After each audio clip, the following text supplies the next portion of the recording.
America ने भारत से रूस से तेल खरीदने के फैसले पर फिर से विचार करने का आग्रह किया है। अमेरिकी ऊर्जा मंत्री क्रिस राइट ने कहा है कि अमेरिका भारत को दंडित नहीं करना चाहता, बल्कि उसका लक्ष्य यूक्रेन में जारी युद्ध को समाप्त करना है।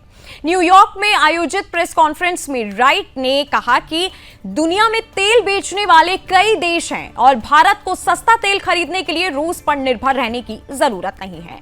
उन्होंने कहा कि भारत रूसी तेल इसलिए खरीदता है क्योंकि यह सस्ता है, लेकिन इस प्रक्रिया में वह उस देश को वित्तीय मदद दे रहा है जो हर हफ्ते हजारों लोगों की जान ले रहा है। राइट ने स्पष्ट किया कि अमेरिका चाहता है कि भारत रूस को छोड़कर अन्य देशों से तेल खरीदे।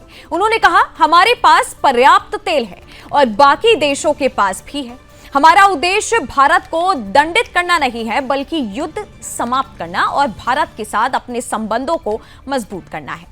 उन्होंने यह भी बताया कि हाल ही में उन्होंने भारतीय विदेश मंत्री एस जयशंकर से मुलाकात की, जिसमें दोनों देशों के बीच सहयोग और भविष्य के रास्तों पर बातचीत हुई है। अमेरिकी मंत्री ने रूस और यूक्रेन के बीच शांति स्थापित करने के प्रयास को जटिल बताया। उन्होंने कहा कि अमेरिका और उसके सहयोगी इस संघर्ष को समाप्त करने के लिए रचनात्मक उपाय तलाश रहे हैं। राइट ने अमेरिका भारत संबंधों को मजबूत करने की प्राथमिकता पर जोर देते हुए कहा कि राष्ट्रपति ट्रंप फिलहाल केवल युद्ध को समाप्त करने पर ध्यान केंद्रित कर रहे हैं। उन्होंने आगे कहा कि वो भारत के साथ ऊर्जा और व्यापार सहयोग के लिए पूरी तरह से तैयार हैं और भविष्य में दोनों देशों के संबंध उज्जवल होंगे। राइट ने यह भी कहा कि युद्ध को समाप्त करने के लिए अधिकतम दबाव बनाने हेतु अमेरिका और भारत को मिलकर रणनीति तैयार करनी होगी। पिछले अगस्त में ट्रंप प्रशासन ने रूस से भारत के तेल आयात के कारण भारतीय वस्तुओं पर 25% टैरिफ लगाया था, जिससे कुल टैरिफ भार 50% हो गया।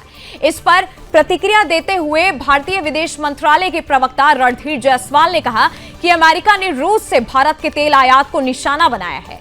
उन्होंने स्पष्ट किया कि भारत का आयात निर्णय पूरी तरह से बाजार के कारकों पर आधारित है और इसका उद्देश्य 1.4 अरब भारतीयों की ऊर्जा सुरक्षा सुनिश्चित करना है। इस दौरान राइट ने यह भी दोहराया कि अमेरिका चाहता है कि भारत रूस पर निर्भरता कम करे और वैश्विक तेल बाजार से खरीदारी करे। उन्होंने कहा, हम चाहते हैं कि भारत हमारे साथ मिलकर तेल खरीदारी करे और युद्ध समाप्त करने में सहयोग दे। अमेरिका की यह अपील ऐसे समय में आई है जब भारत अपने ऊर्जा आपात को संतुलित करने के लिए कई विकल्प तलाश रहा है। अमेरिकी मंत्रियों ने बार बार कहा है कि उनका मकसद भारत को सजा देना नहीं है, बल्कि यूक्रेन युद्ध को समाप्त करना और भारत के साथ दीर्घकालीन संबंध मजबूत करना है।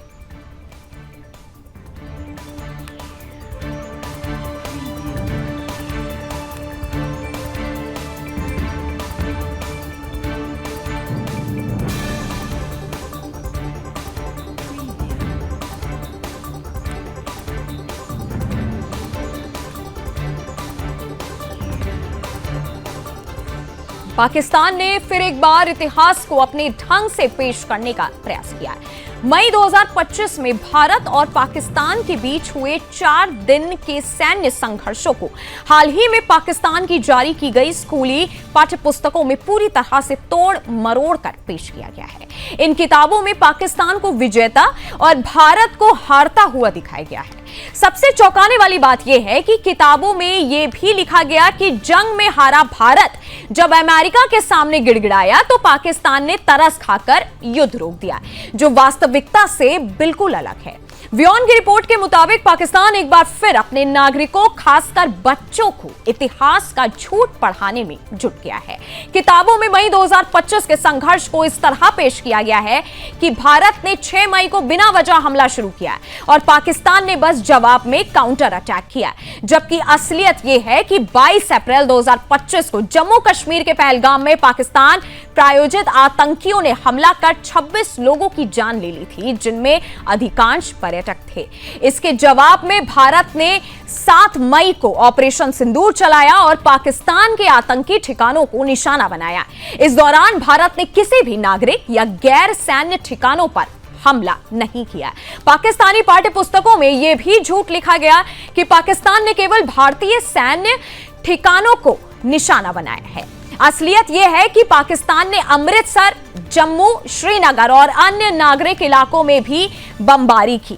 इसके बाद भारत ने जवाबी कार्रवाई करते हुए लाहौर में पाकिस्तान के HQ-9 air defence system, 2 AWACS और करीब 1.5 दर्जन फाइटर जेट्स को नष्ट कर दिया।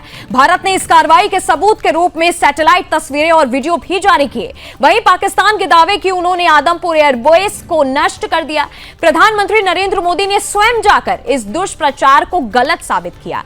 पाकिस्तानी किताबों में एक और झूठ यह फैलाया गया कि भारत ने हार मानकर अमेरिका से शांति की भीख मांगी, जबकि वास्तविकता इसके बिल्कुल विपरीत थी। अमेरिकी उपराष्ट्रपति JD वेंस ने 10 मई को PM मोदी से बात की थी, जिसमें मोदी ने साफ कहा कि भारत को किसी तीसरे पक्ष की मध्यस्थता की आवश्यकता नहीं है। इसके बाद अमेरिका ने पाकिस्तान पर दबाव बनाया और इस्लामाबाद ने युद्ध विराम के लिए हामी भरी।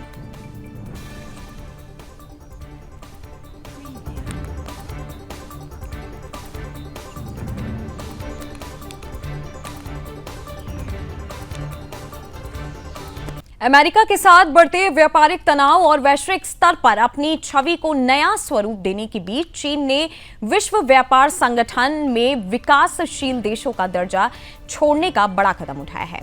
यह फैसला ऐसे समय में आया है जब राष्ट्रपति डोनाल्ड ट्रंप ने बार बार चीन पर आरोप लगाया कि दुनिया की दूसरी सबसे बड़ी अर्थव्यवस्था होने के बावजूद वो WTO की विकासशील श्रेणी का अनुचित लाभ उठा रहा है।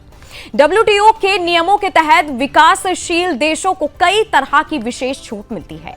इनमें अपने बाजारों को आयात के लिए धीरे धीरे खोलने की अनुमति, व्यापारिक उदारीकरण लागू करने के लिए लंबा समय और कई तरह की रियायतें शामिल होती हैं। चीन लंबे समय तक इन लाभों का उपयोग करता रहा, लेकिन अब उसने इन विशेष सुविधाओं की मांग छोड़ने का निर्णय लिया है।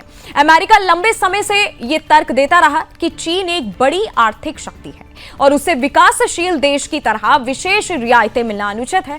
ट्रंप प्रशासन का कहना रहा कि चीन अपनी डेवलपिंग टैक्स का इस्तेमाल वैश्विक व्यापार प्रणाली को झुकाने के लिए करता है। इस बीच चीन के वाणिज्य मंत्रालय ने बुधवार को घोषणा की कि देश अब WTO के समझौतों में विकासशील देशों के लिए दी जाने वाली विशेष सुविधाओं का दावा नहीं करेगा। हालांकि चीन ने आधिकारिक तौर पर अमेरिका का नाम नहीं लिया और न ही ट्रंप द्वारा लगाए गए टैरिफ का उल्लेख किया, लेकिन यह साफ है कि यह कदम वॉशिंगटन की मांगों और बढ़ते दबाव के बीच उठाया गया है। जिनेवा स्थित WTO के महानिदेशक नगोजी ओकोनोजो-इवेला ने चीन के इस फैसले का स्वागत किया और इसे WTO सुधार की दिशा में एक बड़ी खबर बताया। उन्होंने एक्स पर लिखा, यह कई वर्षों की कड़ी मेहनत का परिणाम है। चीन के नेतृत्व को धन्यवाद। गौरतलब है कि WTO वैश्विक व्यापार वार्ता के लिए एक मंच प्रदान करता है और इसके समझौतों को लागू करने का काम करता है। हालांकि हाल के वर्षों में संरक्षणवाद, टैरिफ युद्ध और देशों द्वारा अपने अपने बाजारों को बचाने की नीतियों ने इसकी प्रभावशीलता पर सवाल खड़े किए हैं। ऐसे में चीन का यह कदम संगठन को नई ऊर्जा देने वाला साबित हो सकता है। चीनी प्रधानमंत्री ली कीयांग ने मंगलवार को न्यूयॉर्क से संयुक्त राष्ट्र महासभा की वार्षिक बैठक के दौरान आयोजित चीन विकास मंच को संबोधित करते हुए इस बदलाव की घोषणा की। ली कीयांग ने कहा कि चीन वैश्विक व्यापार प्रणाली में सुधार और संतुलन का समर्थक है और WTO को और मजबूत बनाने के लिए प्रतिबद्ध है। हालांकि चीन अब WTO में विकासशील देशों को मिलने वाले विशेष दर्जे से पीछे हट रहा है, लेकिन वह खुद को पूरी तरह विकसित देश मानने को तैयार नहीं है। चीन अब भी खुद को मध्यम आय वाला देश बताता है और यह तर्क देता है कि उसकी आबादी के बड़े हिस्से को अब भी गरीबी, असमानता और विकास की चुनौतियों से जूझना पड़ा है। फिर भी पिछले एक दशक में चीन का वैश्विक प्रभाव तेजी से बढ़ा है। अब वो न केवल वैश्विक व्यापार और निवेश में अग्रणी है, बल्कि दुनिया भर में बुनियादी ढांचा परियोजनाओं का वित्तपोषण और निर्माण भी करता है। अफ्रीका, एशिया और लैटिन अमेरिका में चीन की सरकारी कंपनियां सड़कें, रेलवे, बंदरगाह और बांध जैसी बड़ी परियोजनाएं बना रही हैं। इस तरह चीन विकासशील देश को ऋण और तकनीकी सहायता प्रदान करने वाला प्रमुख साझेदार बन गया है। चीन का यह फैसला वैश्विक व्यापार प्रणाली में बड़ा बदलाव ला सकता है। विशेषज्ञों का मानना है कि चीन के इस कदम से डब्ल्यूटीओ को मजबूती मिलेगी और अन्य देशों पर भी दबाव बनेगा कि वे अपनी आर्थिक स्थिति के अनुसार जिम्मेदारी लें। वहीं अमेरिका इसे अपनी कूटनीतिक जीत के रूप में देख सकता है, क्योंकि वो लंबे समय से इस बदलाव की मांग कर रहा था। हालांकि चीन ने यह भी साफ किया है कि डब्ल्यूटीओ में विकासशील देशों के लिए उसकी प्रतिबद्धता खत्म नहीं होगी। वो अब भी उन देशों के साथ सहयोग करेगा जो वैश्विक व्यापार में कमजोर स्थिति में हैं और उन्हें आर्थिक व तकनीकी मदद देने के लिए तैयार रहेगा। कुल मिलाकर चीन का डब्ल्यूटीओ में विकासशील देश का दर्जा छोड़ना न केवल अमेरिका चीन के बीच चल रहे व्यापारिक तनाव का नतीजा है, बल्कि यह वैश्विक व्यापार व्यवस्था में भी एक बड़ा मोड़ साबित हो सकता है। यह कदम डब्ल्यूटीओ सुधार की दिशा में सकारात्मक माना जा रहा है। हालांकि यह देखना दिलचस्प होगा कि आने वाले दिनों में चीन किस तरह अपनी वैश्विक आर्थिक ताकत और घरेलू चुनौतियों के बीच संतुलन बनाता है।